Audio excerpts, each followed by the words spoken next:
এক ভাই জিজ্ঞাসা করেছেন, আমি ফরজ নামাজ পড়াকালে মাঝে মাঝে ভুলক্রমে তৃতীয় ও চতুর্থ রাকাতে সূরা ফাতিহার সাথে অন্য সূরাও মিলিয়ে ফেলি। অনেক সময় মনে পড়লে আমি সেখানেই চুপ হয়ে যাই এবং রুকুতে চলে যাই। এক্ষেত্রে আমাকে কি সাহু সেজদা দিতে হবে? বিসমিল্লাহির রহমানির রহিম। আসসালামু আলাইকুম ওয়া রাহমাতুল্লাহি ওয়া বারাকাতুহু।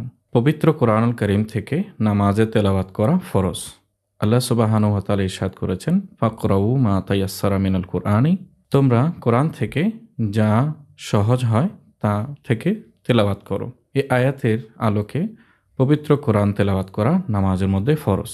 ফরজ নামাজগুলোতে প্রথম রাকাতে এবং দ্বিতীয় রাকাতে সূরা ফাতিহার সাথে একটি সূরা কিংবা বড় একটি আয়াত কিংবা ছোট ৩টি আয়াত মিলিয়ে পড়তে হয়। তৃতীয় এবং চতুর্থ রাকাতে সূরা ফাতিহাই যথেষ্ট করতে হয়। কোনো মুসল্লি যদি তৃতীয় এবং চতুর্থ রাকাতে সূরা ফাতিহার সাথে অন্য সূরাও তেলাওয়াত করে ফেলেন, তখন তার ব্যাপারে বিধান ফতোয়ার কিতাবগুলোতে এসেছে যে এক্ষেত্রে তিনি যদি কেরাত শুরু করে দেন তাহলে সূরাটি সম্পূর্ণ করবেন, মাঝপথে রেখে রুকুতে যাবেন না, ওই তেলাওয়াতটি সম্পন্ন করবেন এবং তিনি নিয়ম মাফিক তৃতীয় এবং চতুর্থ রাকাত সম্পন্ন করবেন। এক্ষেত্রে তার জন্য কোনো পেনাল্টি দিতে হবে না, কোনো গুনাহ হবে না এবং তাকে সাহসিদ্ধ দিতে হবে না, তার নামাজ শুদ্ধ হয়ে যাবে। তাই আমরা তেলাওয়াতের ক্ষেত্রে মনে রাখবো প্রতিটি রাকাতে আমরা সূরা ফাতিহার সাথে সূরা মিলিয়ে পড়ব প্রথম 2 রাকাতে। পরবর্তী রাকাতগুলোতে যদি কেউ ভুলক্রমে অন্য সূরা মিলিয়ে পড়ে ফেলেন তাহলে সেক্ষেত্রে তার জন্য কোনো ধরনের সাহু সেজদা দিতে হবে না।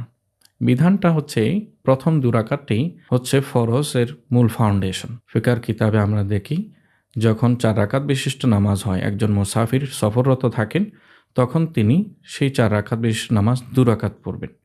তাহলে 2 রাকাতে ওনার ফরজের যে বিধান সেটা সম্পন্ন হয়ে যায়।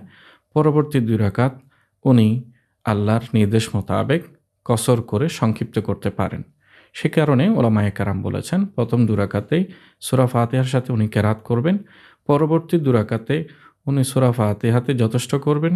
যদি উনি সূরা ফাতিহার সাথে অন্য আয়াত বা সূরা মিলান তাতে কিন্তু কোনো অসুবিধা নেই, এক্ষেত্রে তার নামাজের কোনো ক্ষতি হবে না।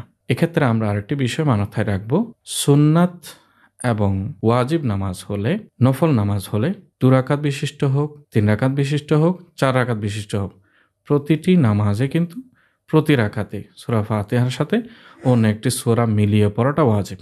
সেক্ষেত্রে কিন্তু বাদ দেওয়ার সুযোগ নেই, শুধু যথেষ্ট করার সুযোগটা রাখা হয়েছে ফরজের ক্ষেত্রে। ফরজে আমরা প্রথম 2 রাকাতে সূরা ফাতিহার সাথে অন্য সূরা মিলিয়ে পড়ব। শেষের 1 বা 2 রাকাত যদি আমাদের থেকে থাকে সেখানে আমরা সূরা ফাতিহাতে যথেষ্ট করলে নামাজ হবে।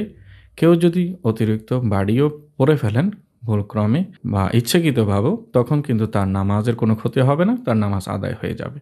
কিন্তু অন্যান্য নামাজের ক্ষেত্রে সুন্নাহ, নফল এবং বিতির, ওয়াজিব নামাজ যেগুলো আছে সেগুলো কিন্তু প্রতি রাকাতেই সূরা ফাতিহার সাথে অন্য সূরা মিলিয়ে পড়াটা অত্যাবশ্যক ওয়াজিব হিসেবে আখ্যা দেওয়া হয়েছে।